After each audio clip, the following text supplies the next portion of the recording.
एक बार मृत्यु के देवता ने अपने एक दूत को पृथ्वी पर भेजा।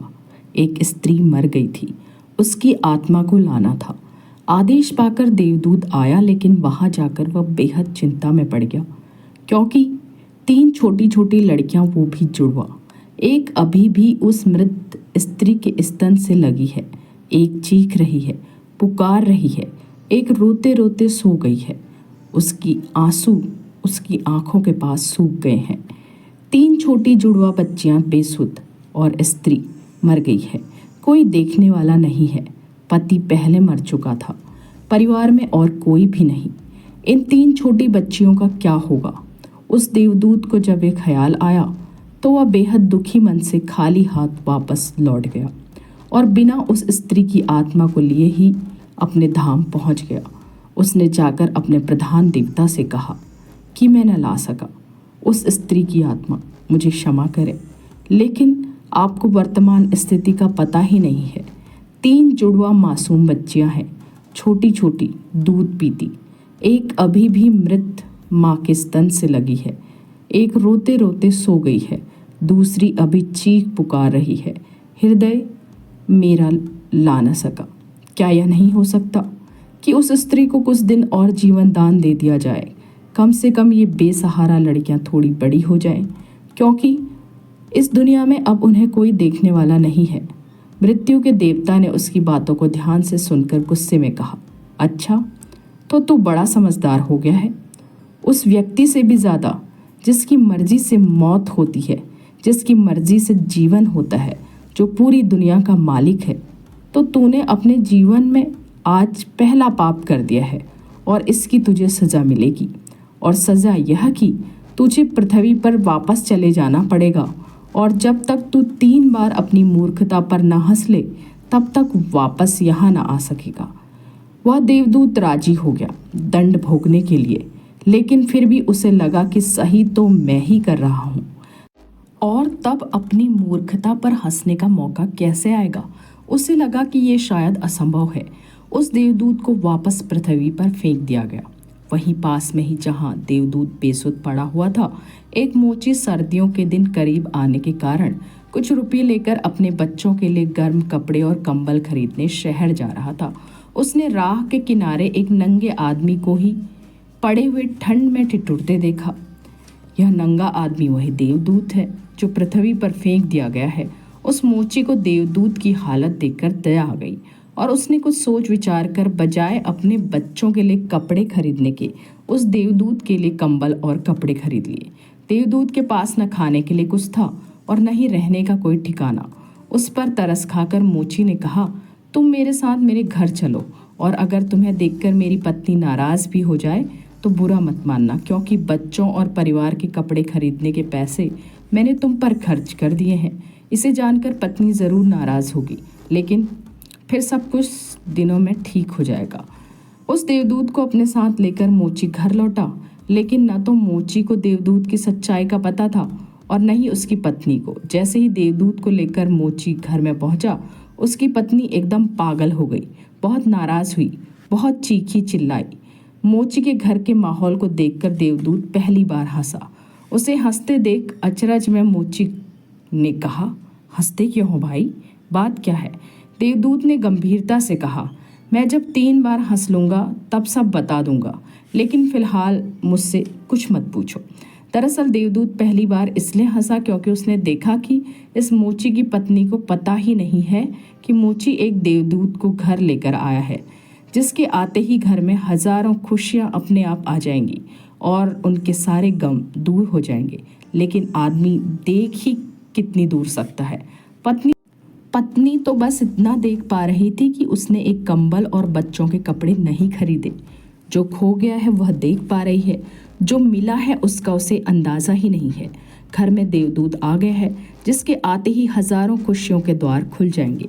इसलिए देवदूत हंसा।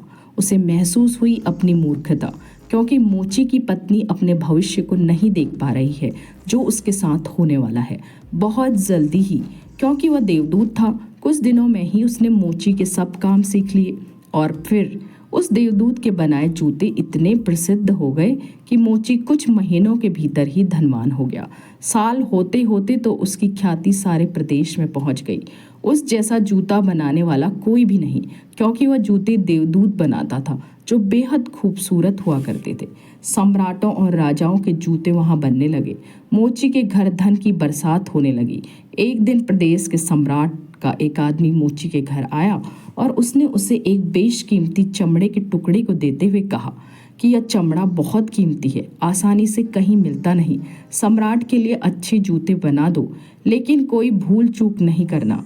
जूते ठीक बिल्कुल बेहतरीन बनने हैं, और ध्यान रखना जूते बनाने हैं, चप्पल नहीं।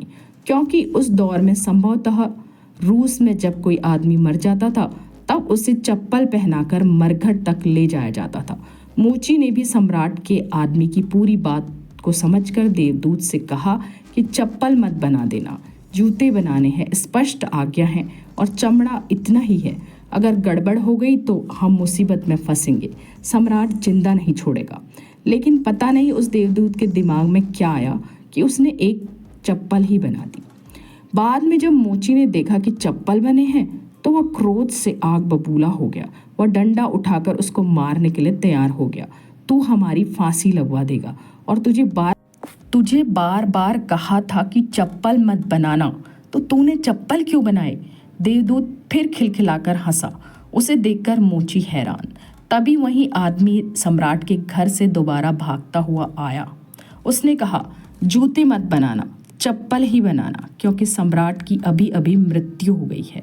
भविष्य अज्ञात है, सिवाय ऊपर वाले के और किसी को ज्ञात नहीं, और नश्वर आदमी तो अतीत के आधार पर निर्णय लेता है। सम्राट जिंदा था तो जूते चाहिए थे, मर गया तो चप्पल चाहिए। उसके बाद जब वह मोची उस देवदूत के पैर पकड़कर माफ़ी मांगने लगा कि मुझे माफ़ कर दे, मैंने तुझे मारा। देवदूत ने कहा, कोई बात नहीं, मैं अपना दंड भोग रहा हूँ, इसमें तुम्हारी कोई गलती नहीं। लेकिन वह देवदूत आज दोबारा हंसा। मोची ने फिर पूछा उसके हंसी का कारण। उसने फिर कहा कि जब मैं 3 बार हंस लूं तब बताऊंगा। दरअसल वो देवदूत दोबारा हंसा, सिर्फ इसलिए कि भविष्य किसी को ज्ञात नहीं है। फिर भी लोग असीमित आकांक्षाएं, ईर्ष्या, घृणा, द्वेष रखते हैं, जो कि पूरी तरह व्यर्थ है। फिजूल की लालसा व लोभ करते हैं, जो कि कभी पूरी नहीं होती। हम याचक की तरह मांगते हैं, जो कभी नहीं मिलता, क्योंकि कुछ और ही मिलना तय है। हमसे बिना पूछे हमारी नियति घूम रही है, और हम व्यर्थ ही बीच में शोरगुल मचाते हैं, चिंता करते हैं, परेशान होते हैं। चाहिए चप्पल और हम जूते बनवाते हैं। मरने का जब वक्त करीब आ रहा है तब जिंदगी का हम हंगामेदार आयोजन करते हैं। सिर्फ वर्तमान समय ही हमारा है, लेकिन हम भूत और भविष्य के बारे में दिन रात सोचकर बेमतलब की चिंता में मरे जा रहे हैं। अब उस देवदूत को लगने लगा कि वे बच्चियां, मुझे क्या पता भविष्य उनका क्या होने वाला है। मैं बेमतलब का उनके बीच में आया, क्योंकि होनी तो बहुत पहले से तय है। कुछ दिनों बाद एक तीसरी घटना घटी कि एक दिन 3 लड़कियां उस मोची के यहाँ पहुंची। उन तीनों लड़कियों की शादी हो रही थी, इसलिए वे तीनों अपने लिए जूतों के ऑर्डर देने आ गई थी। एक बूढ़ी महिला भी उनके साथ आई थी, जो बहुत अमीर दिख रही थी। देवदूत उन्हें देखकर पहचान गया। ये वही 3 लड़कियां हैं जिनको वह उनकी मृत माँ के पास छोड़कर आया था, जिनकी वजह से वह दंड भोग रहा है। वे सब वर्तमान में बहुत स्वस्थ और सुंदर दिख रही हैं। उसने जानना चाहा कि क्या हुआ उनके साथ, यह बूढ़ी औरत कौन है। अब बूढ़ी औरत ने सब कुछ बताना शुरू किया। उसने कहा कि ये तीनों बच्चियां मेरी नहीं हैं। इनके जन्म के दौरान भूख और अभाव के कारण माँ के शरीर में दूध नहीं था। ये तीनों बच्चियां जुड़वा। इनकी माँ इन्हें दूध पिलाते पिलाते ही मर गई। जब मैंने इन्हें देखा तो मुझे इन अनाथ बच्चियों पर दया आ गई। मेरे कोई बच्चे नहीं थे, इसलिए मैंने इन तीनों बच्चियों को गोद ले लिया। बूढ़ी महिला ने अपनी आगे बात बताई और कहा कि अगर आज भगवान की कृपा से इनकी माँ जिंदा होती तो शायद ये तीनों बच्चियां गरीबी, भूख, दीनता और दरिद्रता में बड़ी होती। माँ दुर्भाग्यवश भले ही मर गई हो, फिर भी ये तीनों बच्चियां बहुत बड़े धन, वैभव व संपदा में पली, और अब मेरे बाद सारी संपदा इन तीनों की होगी। फिलहाल इन तीनों का एक सम्राट के परिवार में विवाह हो रहा है। देवदूत फिर तीसरी बार हंसा और विस्तार से मोची को उसने पूरी घटना बताई। देवदूत अब तीसरी बार हंसा और विस्तार से मोची को उसने पूरी घटना बताई। उसने कहा, भूल मेरी थी, नियति बड़ी है और हम उतना ही देख पाते हैं जितनी समझ है, लेकिन जो कभी नहीं देख पाते वह बहुत बृहद और विस्तार है। मैं अपनी मूर्खता पर 3 बार हंस लिया हूँ। अब मेरा दंड पूरा हो गया है और अब मैं वापस जा रहा हूँ। इसके बाद देवदूत को अपनी गलती का एहसास हुआ और वह वापस अपने धाम लौट आया।